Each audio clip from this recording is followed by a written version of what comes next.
Detroit! This is pretty amazing. Oh my goodness, thank you so much. Thank you, everybody. It is so good to be here at Wayne State University. Thank you to the Wayne State family for hosting me on this remarkable campus in the heart of this proud city. I'm just so honored. I want to thank Cherry for that kind and amazing introduction. Let's give her a round of applause. And I also have to thank a few other people too. I want to thank Governor Granholm, Representative Kilpatrick, Mayor Bing. I want to thank Dr. Jay Noren, who's the president of Wayne State. He made all this possible. I also have to thank the Marching Crusaders from MLK Senior High School. And of course, one of my favorite entertainers, singers, she's powerful. She reminds you of what singing really is. Kimberly Locke, let's give them all a wonderful hand. Thank you for their performances. And we also have to thank all of the amazing mentors who showed up, who flew in from all over the country to be here. Let's give them another round of applause to our mentors. And I also want to acknowledge everyone who's joined us from Selfridge Air National Guard Base. I want to thank you all for your service to our country. We are, as always, so grateful and proud of the work that you do. And last but not least, I want to thank all the students for coming here, for being here, for being out in the heat, for standing, for sweating. Some of you, I know you're fainting a little bit, get some water, but we're here together. It is beautiful. I am thrilled to be here. I have wanted to come here from day one, and I am honored to be with all of you. The remarkable men and women that you just saw up here a few moments ago that served on the panel who were mentoring, they've all flown here today, and we're all here because we care so deeply about your futures. Listen up, we care about your future and the future that we all share. That's why we're here. And I know that focusing on the future can be hard when times are tough. And in Detroit, in the state of Michigan, it goes without saying that times here have been tough. For the past several years, it has been tough everywhere in the country. But this city in particular has known its share of hard times. In recent years, you've seen jobs disappear, neighborhoods divide, schools deteriorate more than in any other city in America. And even more recently, you've experienced more grieving than any one city should have to bear. So let me tell you something, the last thing any of you need is someone to come here and tick off statistics to tell you what you already know is going on in your own lives, or to have somebody write another story about what's wrong with Detroit. And let me say, that is not why I'm here. I am here because I know something that I want everyone in America to know, and that there is a brighter, better future ahead for Detroit, for Michigan, for America. And let me tell you why I know this. Because I'm looking at our future right now. It is all of you. I'm looking at it. And it is a beautiful sight. I wanted to come here for the same reason that folks always call and will call this city home. Because if you ask anyone here why they stay even when times are tough, they'll say, look around. Look at all we're doing to move Detroit forward, to reinvent and redefine what it means to live in this great city. They'll tell you that the true worth of a community isn't just in what you see when you drive around. It's in the goodness of its people. And there are so many good people here. Every day, there are heroes who wake up early, they kiss their kids goodbye, and they catch the first bus to work. Everywhere there are young people who are working hard and they're getting good grades, and they're helping their families. Everywhere there are neighbors who are rolling up their sleeves and taking care of their neighborhoods in their spare time. There are students everywhere here who stay up late just to earn their degrees. Thousands and thousands of good people who love this city, who are proud of their community, and believe there is no action too small or too simple to make a difference. So despite what some may think they know about this city, what I know is there's plenty of hope here. There's plenty of hope. Because what you all have to know is despite everything that's changed here, this is still the city where men clocked into factories every day and built from scratch the greatest middle class the world has ever known. This is still the city where women rolled up their sleeves and clocked into, and they helped build an arsenal of democracy that led this world to freedom. And this is still a city of brave, bold, and determined Americans, a city where clever and courageous people come up with fresh new ideas to reimagine and revitalize life here each and every day. So our next chapter, Detroit's next chapter, Michigan's next chapter, America's next chapter is waiting to be written. And it will be written by each and every one of you. Because your future, your city's future, this country's future will look exactly like what each of you wants it to look like. And that's what I believe. And that's why I am here. Young people, I am asking you to embrace that responsibility to be our future. Now let me tell you, I know that is a lot to ask, given all that many of you have been through. After all, the truth is, young folks, you didn't do anything to get our economy in the state it's been in. You all didn't make the decisions that brought us to this point, I know that. So you have every right to say in your mind, it's not my fault. What can I do?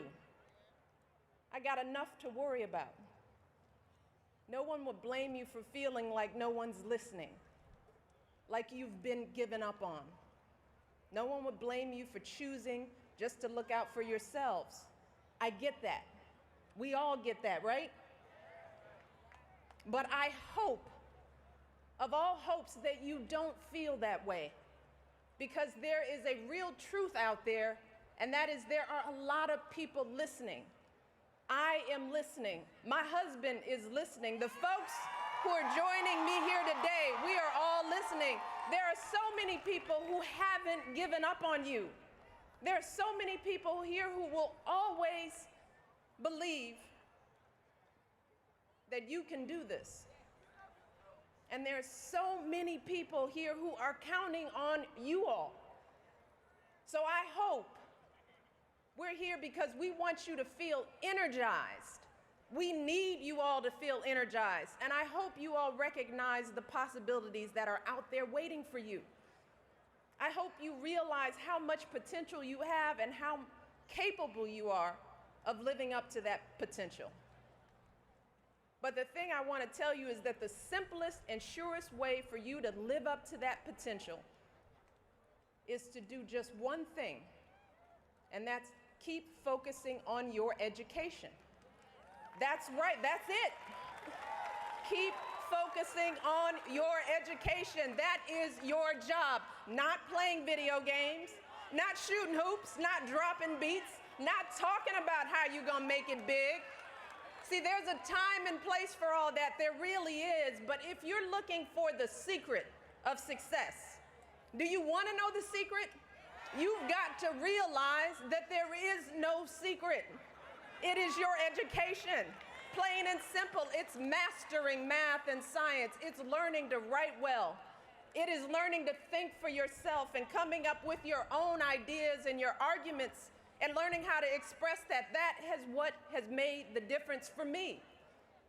That's what made the difference for my husband. That's what's made the difference for so many successful people. The folks who are on this stage, we are only where we are today because of the education we received. That's the secret. My husband wasn't born a president. He didn't grow up with a lot of money. He didn't even grow up knowing his father. He was no more talented or gifted than any one of you here. His life could have taken any turn.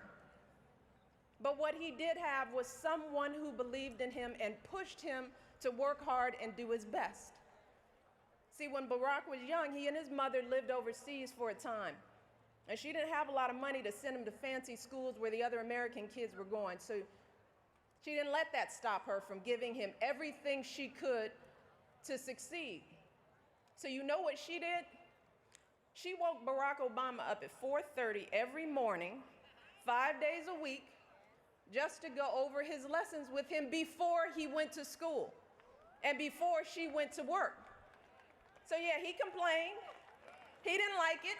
He tried to find an excuse to keep sleeping. Sleep is good. But she wouldn't let him. Barack's mother wouldn't give in. She'd just say, you know, this is no picnic for me either, buddy. And it's because she made sure he was getting what he needed for his education. It's because she sacrificed day after day, week after week, that he had every chance, every shot to someday become the President of the United States of America. Look, folks, it's education. My upbringing was a little bit different from his. I grew up in the Midwest like you. Grew up on the south side of Chicago in a community just like many of yours. It was a community where people often struggled to make ends meet, but folks worked hard, they looked out for each other, and they always rallied around their kids. I was blessed to have two parents who worked to give me and my brother everything they never had. My father, all his life, was a shift worker at the water plant. My mother stayed at home and helped raise me and my brother. And it's because they did what they did that we were the first in our immediate family to go to college. And that made all the difference in the world. And I'm sure, looking out at all of you, that many of you have similar stories as mine. Stories of parents and grandparents who wanted something more for you, so they saved and they sacrificed so that you could have opportunities they never could have imagined for themselves. I imagine that right now there are some of you here at Wayne State who are the first in your families to make it to college. Am I right? And I'm sure there are some high school students here who are going to be the first from their families to attend college, right? Look, and I know what a big responsibility that is to shoulder. I know it's tough to think about finishing school when the odds say you won't. I know it's tough not to feel guilty about earning your education and moving on when maybe your family might have larger issues at home. I know it's tough to try and live up to the potential you know you have inside when there is always something to undercut you or someone who's ready to underestimate you. But the simple fact that you are all here shows that you're already beating those odds. You are already making a way out of no way, and you've got to know that. All of you are already succeeding. So I'm just here to tell you to keep going. And let me tell you something, if you're not doing everything you could be to succeed in school today, then you all have to push yourselves. You have to. You have to take responsibility for your education and for your future. And let me just say this, it's not always going to be easy. You won't always get credit for what you do. And I know that can be frustrating, especially when your generation has grown up in a popular culture that doesn't exactly value all your hard work and commitment. But instead, it glorifies easy answers and instant gratification and quick celebrity. It's a culture that tells us that our lives should be easy, that we can have everything we want right now without a lot of effort, that struggle and sacrifice aren't necessary for success. But that's not how life really works. And you all know that. You know that businesses don't really succeed without hard work and serious investments to produce quality products. We know that our economy doesn't really prosper when folks focus on easy credit and get-rich-quick schemes or promises that living beyond our means is okay. And we know that our leaders don't really become leaders without running into obstacles and setbacks along the way. My husband has certainly had his share. The truth is, few things worth achieving happen in an instant. And the greatest value is found in the greatest effort. Embracing our challenges and not shrinking from them is the surest way to succeed. And it is the only way to become what we're truly meant to be. So students, I want you to keep that in mind. Your education is the surest way to your success. But even though you've got teachers and principals and families now who believe in you, you won't always have someone to push you. So that means you've got to push yourselves and you've got to push each other, even when it's hard. Some of you may be in schools that aren't the best shape, but that can't stop you from hitting the books when you get home. That's on you. Some of you may not have role models to look up to, but that shouldn't keep you from being a role model for somebody else. That's on you. Some of you may feel weighed down by other people's low expectations for you, but that cannot stop you from breaking free, from setting high expectations for yourselves, from exceeding those expectations and proving people wrong. That's on you. Look, young folks, there is so much in life that you can't control, but these are the things you can. So please don't ever let anyone tell you your destiny is already decided for you. Don't do that. You tell them that your destiny is for you to decide. Don't ever let anybody tell you that you can't do something. You tell them what? Yes, we can. That's what you tell them. And as you take responsibility for yourselves, I also want you to think about taking responsibility for others and for your own community. So yeah, pay attention in class, throw yourselves into getting your education, but nudge your buddy, that friend, you know? Make sure that he or she is focused to help them through as well. Yeah, I want you all to take that trip to Eastern Market, get healthy, fresh food if you got a car, but offer to get some for somebody who doesn't, for an elderly neighbor who can't get there. That's what I want you to do. Yeah, take some pride in keeping your block as clean and safe as you can, but help your friends take care of their blocks too. Fight for every inch of your future, but take a little time each week to lift up the families and neighbors and schools that need your help today. And one other thing, as you push forward with your education, both inside and outside of the classroom, I want you all to consider this. Consider the wider world out there too.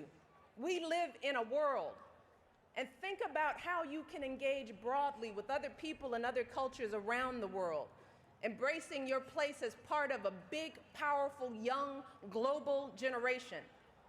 Now that may sound strange when there's so much to do right here at home, but if the opportunity ever arises for any of you to participate in exchange programs, study abroad programs, maybe even travel abroad, volunteer for a short time, that is my one regret that I didn't do when I was young. I would urge you to try to do that.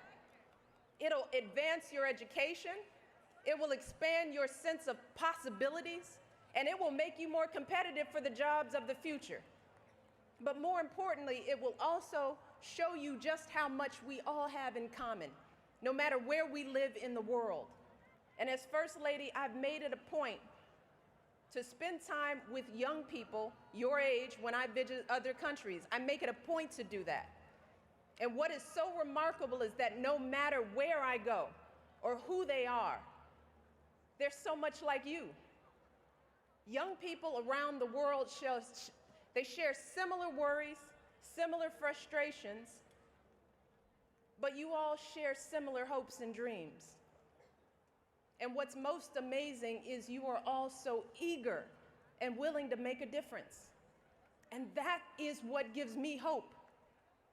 If we hope to solve the most pressing challenges in the world, We're going to have to adopt the perspective of young people, a perspective that reminds us all that we have more in common than we think.